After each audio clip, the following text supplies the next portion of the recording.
मांग संख्या 39 और 40 पर आपने मुझे बोलने का मौका दिया। सबसे पहले तो कल हमारे वरिष्ठ सदस्य कालीचंद जी सराफ एक मांग उठाई कि हॉस्पिटल और जो ट्रॉमा सेंटर के बीच में अंडरपास बनाया जाए। उसी तर्ज पर मैं मंत्री जी से मांग करूंगा कि विधायक आवास और विधानसभा है उसके बीच में अंडरपास या कोई एलिवेटेड स्वचालित सीढ़ी बनाए, ताकि हमारे माननीय सदस्यों को आते हैं तो बड़ी दिक्कत होती है, बहुत ज़्यादा ट्रैफिक इससे निकलता है। तो सब लोगों की भावना है पर किसी ने व्यक्त की नहीं, तो मैं सदन के माध्यम से मंत्री जी से अब कहूँगा कि एक थोड़ा सा अगर ये हो जाए तो अच्छा रहे। बजट पेश किया पर थोड़ी सी शहरों के लोगों में बड़ी निराशा है कि पिछली बार गहलोत सरकार के समय हर बजट में नगर पालिका के आबादी के अनुसार 5, 7, 10 करोड़ रुपए सड़कों के लिए दिए जाते थे, जिससे शहर की सड़कों में सुधार हो चुके। पर इस बार भी पिछली बार की तरह कोई भी अलग से बजट सड़कों के लिए किसी भी नगर पालिका परिषद निगम के लिए नहीं दिया गया है कि एक मुश्त बजट हो जिससे वहाँ का हो, और बहुत बड़ी ये निराशा है। तो मेरी सरकार से मांग है कि हर नगर पालिका का आबादी के हिसाब से अलग से जो बजट देने का प्रावधान था उसको जारी रखा जाए ताकि सड़कें सुधरे, क्योंकि किस तरह से आप जानते हैं कि सड़कें सीवरेज में और में टूट रही हैं। और वैसे तो नगर पालिका को सड़कों का पैसा देना ही नहीं चाहिए मेरी मांग, क्यों सड़कें इतनी घटिया नगर पालिकाएं बनाती हैं, जेएन एएन इनके करते क्या हैं समझ में आया नहीं। न तो किसी को ब्लैक लिस्ट करते हैं, एक साल सड़क चलती नहीं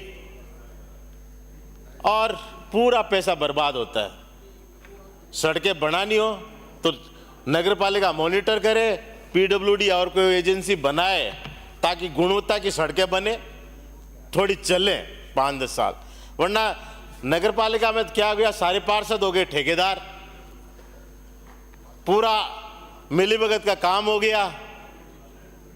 ऐसी सड़कें बनती हैं, सीमेंट की बनाओ तो वो सीमेंट कौन सी कंपनी की लगती है, क्या लगती है समझ में नहीं आया, थोड़े बहुत में कंकड़ निकल जाते हैं।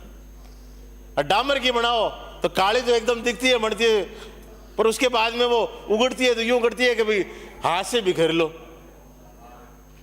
और एक नगर पालिका की बात नहीं है, नगर पालिकाओं में सब जगह ये हो गया, पार्षद बनता है मैं विकास करूंगा और शुरू हो जाता है वो ठेकेदारी करने का, 60 हाथ ठेकेदार से कर लेता है। इसलिए कॉन्सेप्ट बंद करके पीडब्ल्यूडी या इस तरह के एजेंसियों से बनवाएं ताकि सड़कें ढंग से बने, बढ़िया बने और चले, इसलिए बहुत जरूरी है। तीसरी बात कि नगर पालिकाओं में स्टाफ की बहुत कमी होगी। एक तो नगर पालिकाएं डबल हो गई, जिस तरह से नई नगर पालिकाएं क्रमोन्नत पंचायतों को क्रमोन्नत किया गया, पर स्टाफ वहीं का वहीं पड़ा है। काम बढ़ गए, स्टाफ है नहीं, लोगों को बहुत भारी परेशानी है। सफाई कर्मचारियों की भर्ती लगातार स्थगित होती जा रही है, एक बार हमारे राज्य में स्थगित होगी, 2 बार और स्थगित होगी।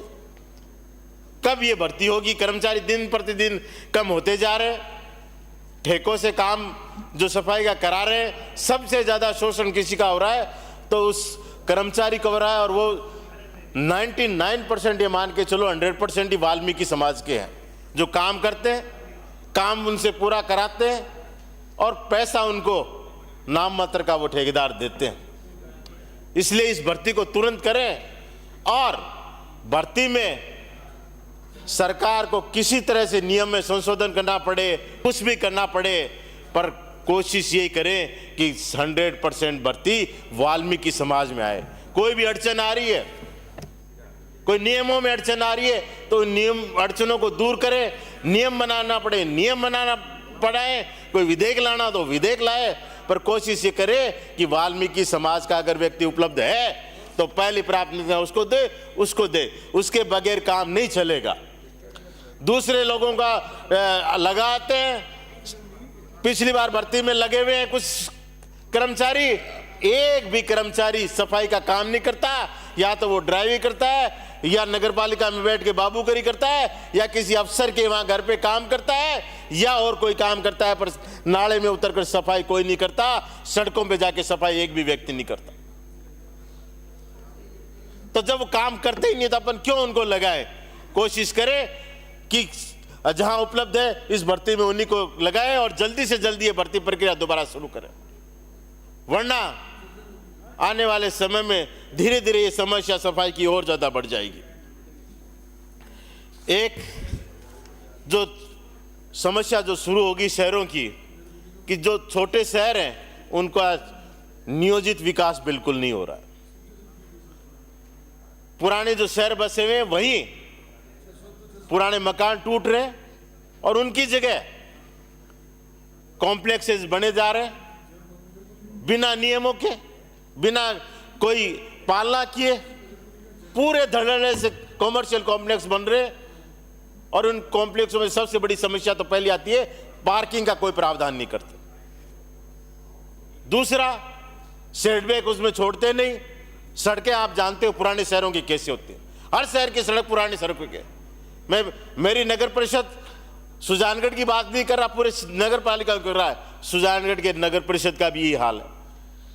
धड़ल्ले से कॉमर्शियल कॉम्प्लेक्स बनते जा रहे हैं और उन सड़कों पे बन रहे हैं जो 20 फुट 30 फुट चौड़ी सड़कें मुश्किल से है और बिना कोई सेटबैक छोटी बन रही। हालत ये हो गए, वाहन वहां से कोई निकल नहीं सकता। पार्किंग उन कॉम्प्लेक्सों की पूरी सड़क पे रहती है, कोई गुजर वहां नहीं सकता। पूरा अवैध निर्माण इसलिए है कि उनकी परमिशन लेते हैं आवासीय की।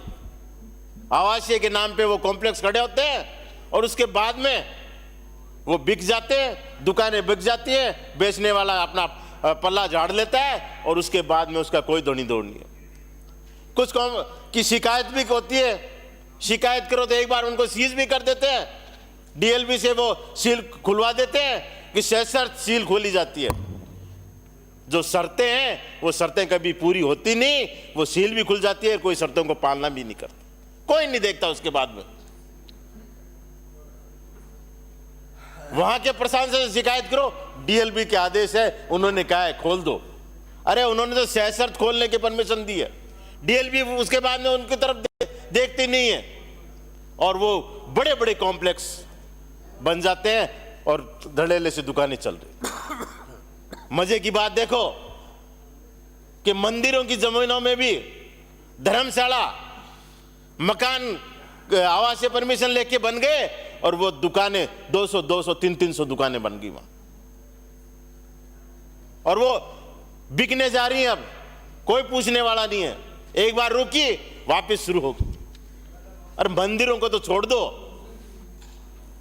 आवासीय कोई कहता है कि आवासीय बन रही है, धर्मशाला बन रही है और थोड़े दिन बाद में पता चलेगा कि सबके शटर लग जाएंगे और सारी की सारी दुकानें बन जाएंगी। देखने में पता चलता है कि वो कॉम्प्लेक्स है, वे दुकानें हैं। मकान और दुकान और कॉम्प्लेक्स देखने में पता चलता है कि क्या बन रहा है, पर फिर भी सब आंख मूंदते हैं, प्रशासन आंख मूंदता। शिकायत करो तो उस समय तो कह देते हैं आवासीय बन रहा है और बन जाता है, तब कह देते हैं तो बन गए, अब क्या करें। करो क्या, उसको तोड़ो और क्या करो, पहले सील करो और उसके बाद में उस पर कार्रवाई करो। तो उस समय आ जाता है किसी की रोजी का सवाल है कि किसी ने दुकान में पैसे देके खरीद लिया, अब उसका तो पहले अनुमति क्यों देते हो जब इस तरह की आपकी व्यवस्था होती है। शहरों में प्रधानमंत्री आवास का एक अभियान चल रहा है, गांव में तो ये सफल हो रहा है पर शहर में नहीं हो पा रहा, क्योंकि जिसको भी प्रधानमंत्री आवास की जरूरत पड़ती है, गरीबों की और की समस्या आती है पट्टे की, क्योंकि वो लोग बसे हुए हैं बाहर के एरिया में और में उनको पट्टा मिल नहीं पाता, उन गरीबों को उस प्रधानमंत्री आवास का हक नहीं मिलता। और इसका कारण है कि कुछ ऐसी कॉलोनियां कट जाती हैं, उसके बाद में उनका पट्टा बनता नहीं।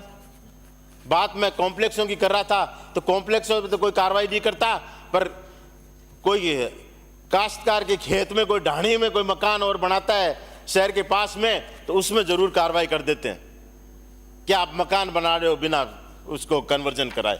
अरे वो खेत वाला काहे का कन्वर्जन कराएगा, काहे का कराएगा? शहर के पास में खेत है, आबादी घर में बढ़ रही है, लोगों की बढ़ रही है, एक के 4 के अब 16 हो गए, वो अपने मकान बना रहे, पर उन पे जरूर कार्रवाई कर देते हैं, उनको तोड़ने पड़ जाते हैं, पर इन कॉमर्शियल कॉम्प्लेक्सों को तोड़ने के लिए कोई नहीं पहुंचता। बहुत बड़ी ये दुविधा है। एक बात अभी कल ही मैंने स्थगन के माध्यम से मुद्दा उठाया कि ढाणियों में जो 8-10 किलोमीटर का एरिया है, एक भी बसावट नहीं है, अलग अलग ढाणियों में लोग रहे, नया गांव बनाया, उसको तो आप नगर पालिका विधासन में शामिल कर रहे हो, पर जिसकी हम मांग कर रहे हैं भाखड़ा कॉलोनी, पूरी कॉलोनी शहर में है, सुजानगढ़ शहर में, उसको आप नगर परिषद में शामिल नहीं कर रहे हो। जमालपुरा पूरा शहर में बसा हुआ है, शामिल नहीं कर रहे हो। खानपुर पूरा शहर में बसा हुआ है, शामिल नहीं करो। डीवाईएसपी और उसके आसपास की कॉलोनियां हैं, गोपाल शर्मा, वो पूरा शहर में बस का भाग है, पर उसको आप शामिल नहीं कर रहे हो। उन क्षेत्रों को आप नगर परिषद क्षेत्र के में शामिल करो, वहां के लोगों की मार है, लोगों का लाभ भी मिले। धन्यवाद सभा।